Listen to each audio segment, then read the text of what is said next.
Hola, Pastor Joan, ¿cómo estás? Espero que estés súper bien como nosotros. Pues yo te voy a hablar cómo tener un estilo de vida de oración. Problemas para ser constantes en la oración, y creo que las cosas principales, como decía en el libro, son las excusas. Porque muchas veces oramos solo cuando estamos emocionados o sentimos algo que nos inspira a orar. Oramos también solamente cuando sacamos tiempo, porque ponemos muchas excusas diciendo: no tengo tiempo, me levanto muy temprano, me acuesto muy tarde, estoy muy ocupada, tenemos otras prioridades, ponemos a Dios en segundo lugar y nos importa más nuestro trabajo, nuestro estudio, nuestra pareja, nuestra familia, nuestros amigos, y vamos sacando excusas poco a poco y vamos dejando de un lado lo que realmente importa, y es darle el primer lugar a Dios. Muchas veces pensamos que a Dios no le va a importar cuánto tiempo le entreguemos, porque decimos: no, Dios es misericordioso, Él conoce mi corazón, Él sabe cómo soy, Él sabe que yo lo amo, Él sabe que yo le quiero entregar mi vida, pero no tengo tiempo. Y pensar que la misericordia de Dios es tan grande a veces nos impide a nosotros entregar nuestro propio corazón a Él. Siguiente. 5 razones para buscar de Dios. Porque lo amamos, porque Él nos amó primero, porque cuando buscamos de Dios podemos ver una transformación en nuestras vidas, porque cuando buscamos de Dios y tenemos la presencia de Dios podemos ser ungidos por Él, porque nos fortalece tener una comunión con Él, porque podemos traer el cielo a la tierra cuando nosotros oramos y tenemos intimidad con Dios. Se nota en nuestros actos, se nota en cómo hablamos, se nota en cómo vestimos, en cómo somos, y eso hace que la santidad se pueda reflejar en nosotros. Si no tenemos nuestra comunión con Dios, otras influencias van a moldear nuestras vidas y convicciones.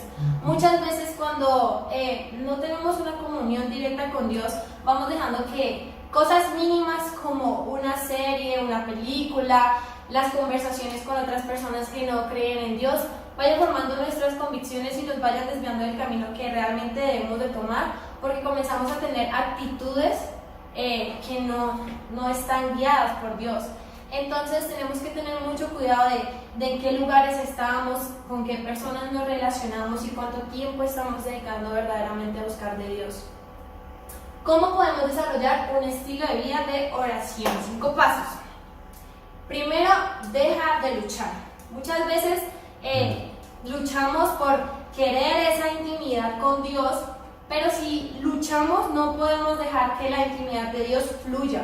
Queremos forzar algo que por gracia ya tenemos, que es poder acercarnos a Él. Y entonces muchas veces nos frustramos y es como una lucha constante entre lo que yo quiero hacer y lo que yo debo hacer.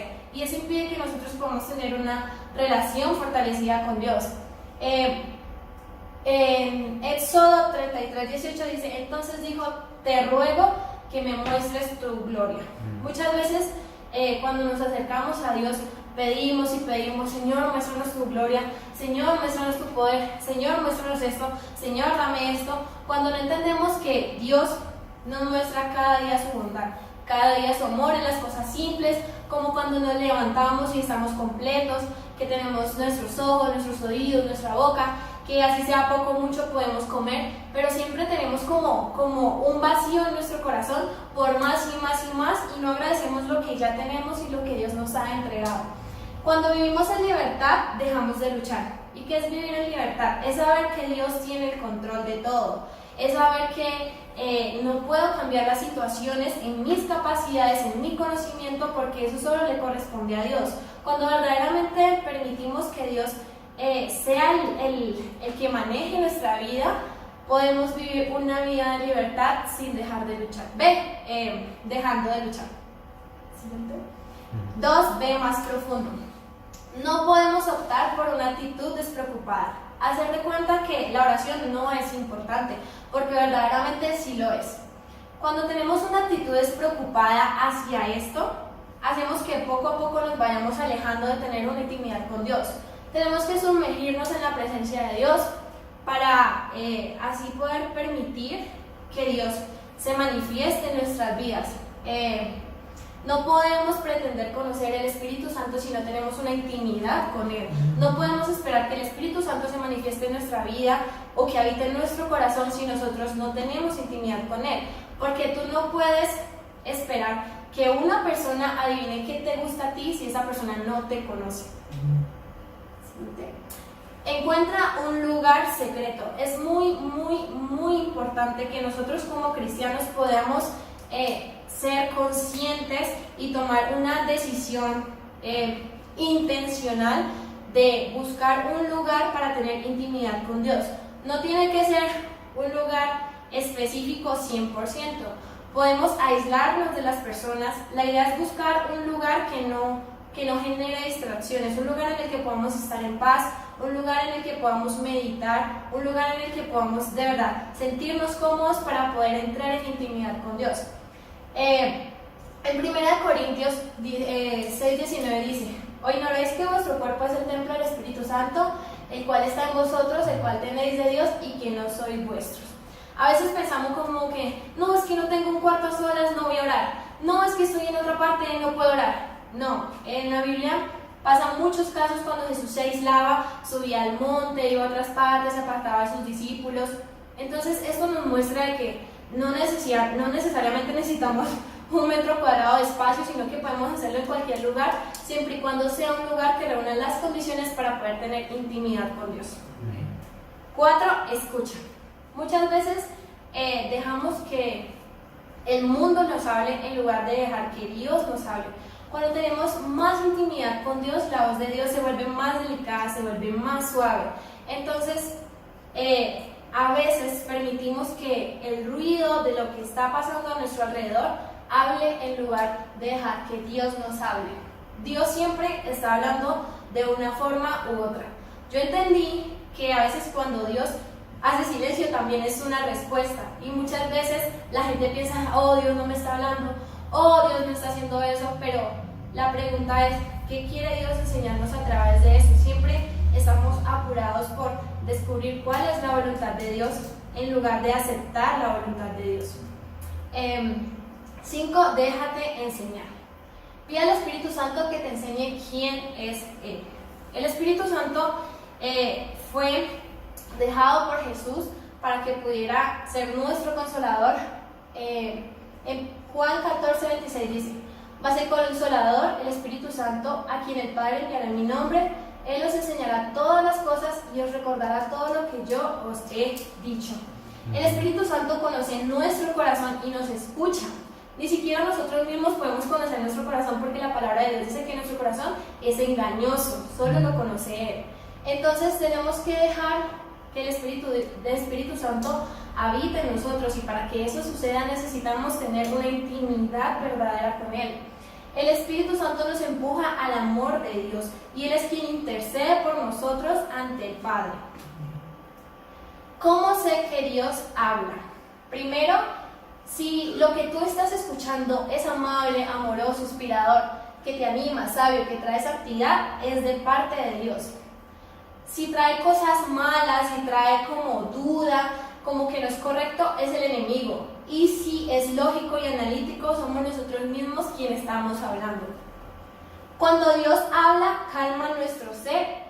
Si estamos abrumados, no podemos escuchar la voz de Dios. ¿Cómo así si estamos abrumados? Si esperamos que Dios nos hable, pero nos ocupamos de los asuntos en nuestras propias fuerzas, no podemos escuchar cuál es la voluntad de Dios, entonces va a ser muy difícil. Cuando Dios habla, tenemos que fijar nuestros ojos en Jesús. Presentamos nuestros ojos espirituales. Tenemos que tener nuestra mirada puesta en Jesús y no puesta en el hombre. Cuando tenemos nuestra mirada puesta en el hombre, en un pastor, en un líder, alguien que sea de la iglesia, esas personas pueden fallar, y nosotros, tal vez pidiendo un consejo, podemos seguir a esas personas, y a veces esas personas pueden hablar desde su propio conocimiento y no una palabra de parte de Dios. Entonces tenemos que ser firmes en quién estamos poniendo nuestros ojos y por quién estamos dejando guiar nuestra vida. Cuando Dios habla, sintoniza el flujo espontáneo, escucha, ve. Esto significa que tenemos que agudizar nuestros sentidos para poder escuchar y ver cuando algo viene de parte de Dios y no de parte del mundo. Muchas veces las cosas del mundo pueden parecer buenas y tranquilas, pero hagámonos una pregunta: ¿verdaderamente esto está escrito en la palabra? ¿Verdaderamente esto se alinea con los mandamientos de Dios? ¿Verdaderamente esto es algo que sea correcto no solo para las políticas aquí en el mundo, sino para las reglas de Dios? Cuando Dios nos habla, podemos escribir lo que Él nos habla, pero no en el sentido de escribir y esto es lógico o no es lógico, sino verdaderamente dejarnos llevar por lo que Él quiere decirnos, así sea que nuestro conocimiento humano no le cuadre, así sea como que no, es que eso no me parece lógico, porque con Dios todas las cosas son ilógicas. A veces Dios hace cosas que ni siquiera el conocimiento humano puede creer, pero Él es capaz de cualquier cosa. Tenemos que confiar en Él, confiarle en nuestro corazón y dejar que Él actúe. Acerca de coherederos, coherederos es un ministerio que existe para enseñar y entrenar a los creyentes de cómo reclamar su herencia en el reino y poder vivir en Cristo. Cast the Fire es una iglesia fundada por la pareja de esposos Diego y Diana Pineda. Diego es un joven chico, señor, que nació en Medellín, Colombia, estudió la Biblia desde los 11 años, muy temprano, me imagino que es alguien muy ungido por Dios. Sirvió como músico y líder de jóvenes. Ahí están las otras características. En el 2009 fue llamado a una vida de oración más íntima y su mensaje de vida es la intimidad con Dios y nuestra identidad como hijos del Padre Celestial. Diana Pineda, su esposa, ella es evangelista, nació en Bucaramanga, en Colombia también. Ha vivido en 4 países diferentes siguiendo el llamado de lo que Dios la manda a hacer. Conoció a Jesús mientras estudiaba una carrera de Relaciones Internacionales y su mensaje de vida es el amor del Padre y la santidad. En mi opinión personal, pues aquí está escrita, pero mi opinión personal es que este fue un libro muy maravilloso, me enseñó demasiado.